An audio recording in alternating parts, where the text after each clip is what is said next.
pas de mots. Là, j'ai vraiment pas de mots. Je suis un amoureux de BM, ça c'est connu. Je suis fou des deux générations, l'AE36 et l'AE46. Il faut savoir que là, cette fois-ci, on n'en a même pas deux, on en a trois. On a aussi une troisième ici, donc deux E36 phase 2. Donc la différence qu'il va y avoir entre la phase 1 et la phase 2 sur le E36, ça va être en gros le moteur passe du 3 litres au 3 litres 2. On a un petit gain de puissance et on passe aussi d'une boîte 5 vitesses à une boîte 6 vitesses. On va commencer par regarder la E36. Bon, là on a deux configurations totalement différentes. On a une noire intérieure caramel qui est sublime, très discrète, et là on a le bleu Historil, ce qu'il y a de plus classique entre guillemets, avec les rétro M3, les sièges en cuir gris, ce sont les sièges Cobra qui étaient une option sur la E36. Donc en fait il faut savoir qu'il y a une grosse différence, on a un saut entre chaque génération. On va avoir la E30 qui était vraiment la toute première M3 qui était en 4 cylindres, qui était quelque chose qui n'est... En fait BM ne misait pas sur le moteur en fait, sur la puissance du moteur, il misait sur le comportement du véhicule et les sensations de conduite. Et en fait sur la E36 ça change du tout au tout. On a une voiture qui est entre guillemets plus sage que la E30. Je ne sais même pas si on peut dire sage parce que la E30 était... On va comparer ça à un hooligan.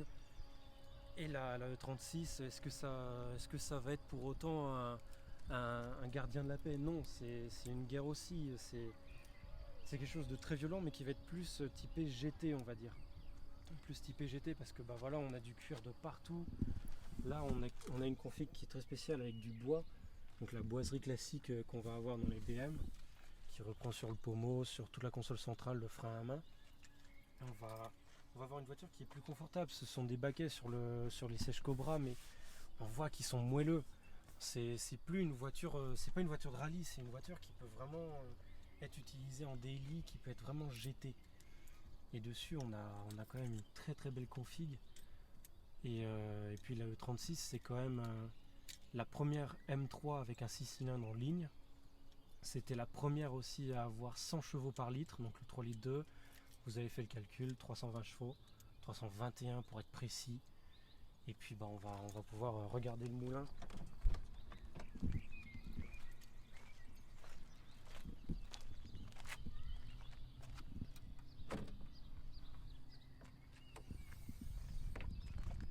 Là en plus celle-là elle est dans un état, mais on dirait qu'elle est toute neuve, on dirait qu'elle sort d'usine. Là on a le 3 litres 2, on a vraiment toute la mécanique, on n'est plus sur les BM modernes où on a un cache moteur, on peut rien toucher. Là on a quand même accès à un petit peu tout. C'est une voiture qui est... Moi je suis très très très attaché à cette voiture parce que j'ai toujours voulu avoir une E36. Alors une M3 pour moi c'est un rêve. C'est une voiture qui quand même à l'époque, on parle des années 90 ou 90 pour les francophones de France, qui en fait c'était une voiture qui avait donc 320 chevaux mais qui marchait quand même une tonne. On parle de 30 ans en arrière. C'est quelque chose qui marchait vraiment très très fort. On reconnaît en fait les E36 M3 par rapport au rétro et à la baguette M3. Parce qu'à l'époque, les E36, donc une 325, une 328, ressemblaient à une M3 à quelques détails près, donc au rétro et à la baguette. Et après, à l'intérieur, on a levé le gros volant M, et bien sûr après la cylindrée. Mais c'est surtout en passant sur la E46, début 2000, qui montre en fait un grand écart en fait, entre les modèles classiques, donc la 330, et la M3. Parce que là, on va avoir un bouclier qui est énorme, c'est juste colossal. Il faut savoir que la M3 46, elle a un truc de très particulier, c'est que c'est ni une phase 1 ni une phase 2. BM a une tendance à dire que c'est une phase 1.5 parce que en fait on reprend les feux de la phase 1, mais le reste, le moteur, etc., vont être issus d'une phase 2. Donc c'est vraiment un entre-deux. Là on va regarder, on va voir que c'est beaucoup plus, comment dire, agressif parce qu'on a un gros bosselage sur le capot, on a donc le pare-choc qui est plus massif. On va avoir les jantes en 18 pouces de M3, donc à l'époque la M3 46 était disponible en 19 pouces et en 18 pouces.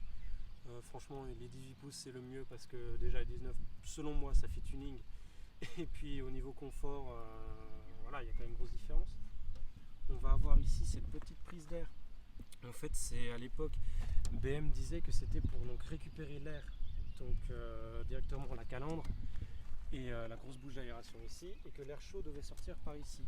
Mais en fait, l'aérodynamisme et tout était tellement bien fait avec l'air qui sortait ici aussi, qu'en fait, ces sorties-là étaient quasiment inutiles.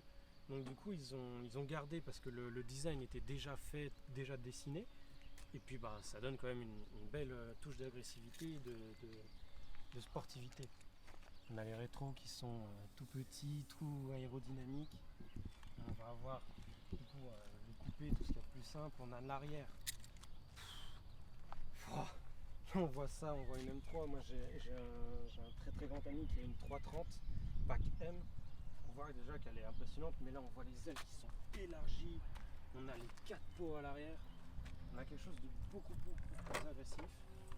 On a le coffre qui va être quand même assez conséquent, hein. On peut s'en servir tous les jours, les sièges arrière rabattables, on peut quand même mettre pas mal de choses dedans. Toujours ici la petite trousse avec les outils dedans. Et là on peut vraiment, comme je l'ai dit, c'est des véhicules où on peut encore bricoler dessus, parce que c'est des véhicules déjà qui sont mythiques, parce qu'ils n'ont pas d'électronique, ils ont de l'électronique mais beaucoup moins qu'aujourd'hui. On n'est pas sur les moteurs où tu touches à un truc, c'est bon, tu as trois voyants moteurs, etc. Là, on est sur quelque chose qui va être beaucoup plus cru, coucou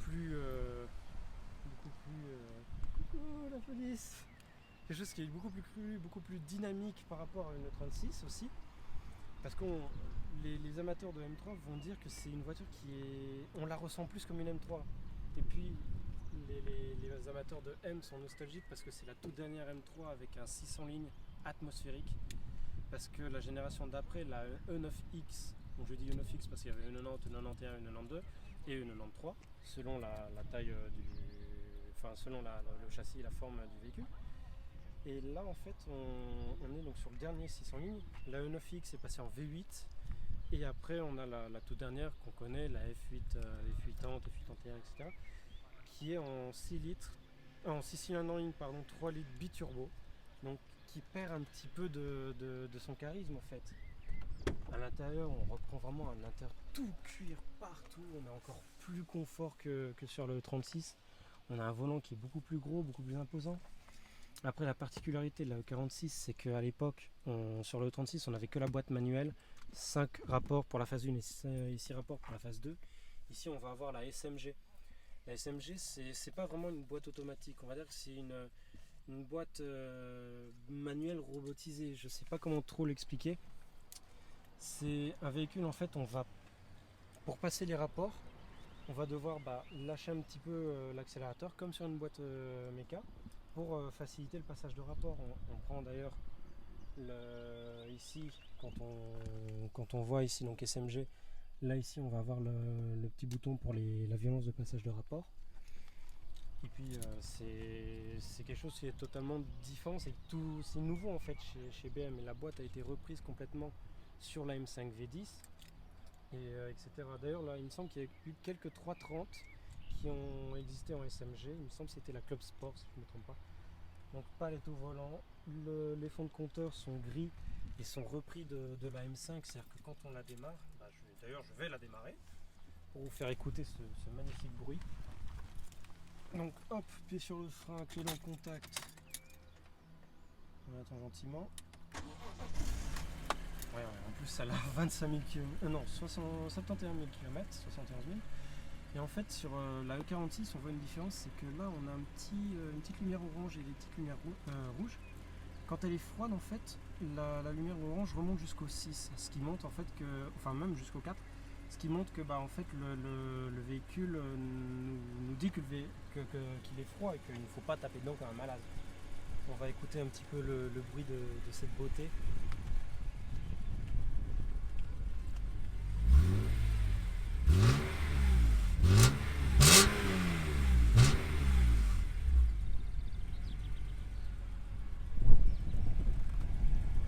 Permettre non plus d'accélérer comme un malade, parce que faut savoir que ce sont des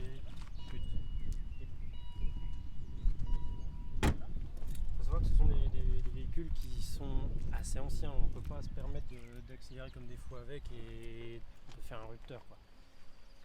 Là on reprend un 3 litres 2, pareil, même moteur, et là on voit déjà qu'il y a un petit peu de différence par rapport à l'ancienne génération.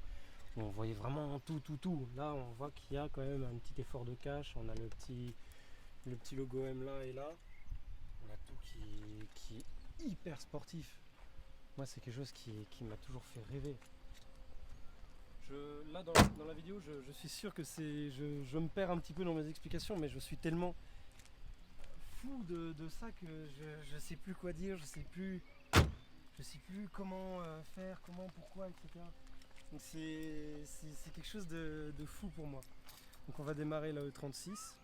Donc là comme on voit dans les fonds de compteurs, c'est vraiment les anciens compteurs avec vraiment tout noir, avec l'aiguille qui repart derrière et tout.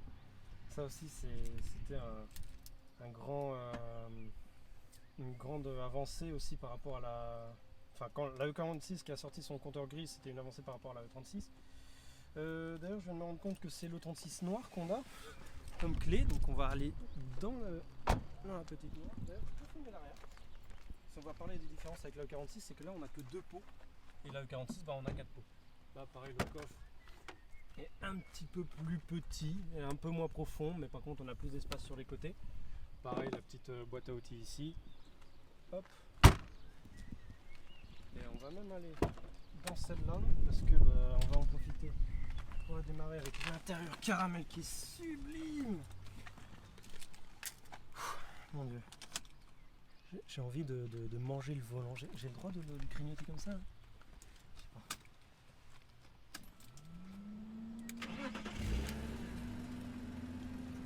Donc ça paraît un peu plus discret au démarrage. Par contre, je te laisse aller derrière pour filmer.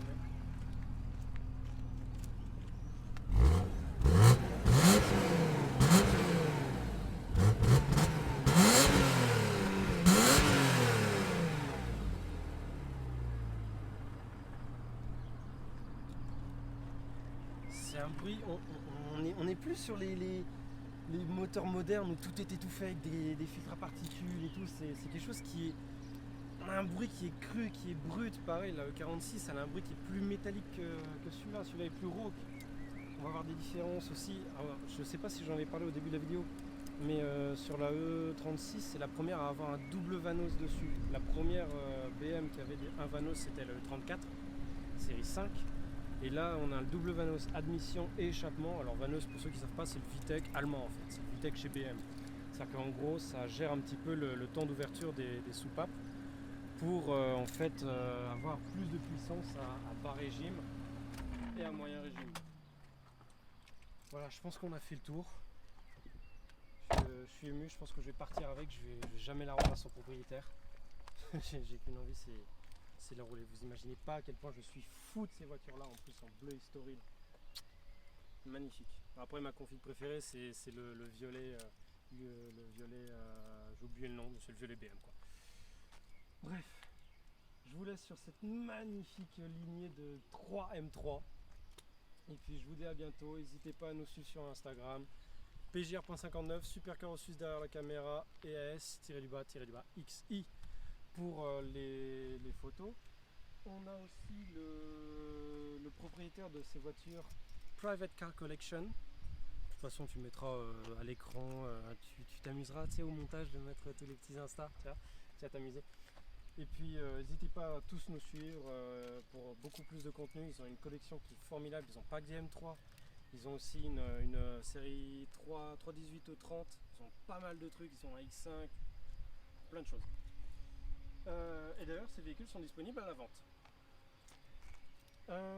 N'hésitez pas non plus à visiter le site supercarossus.com. C'est là où je vais faire mes reviews de tous les véhicules. Peut-être la petite E36 aussi. Et puis, à plus tard!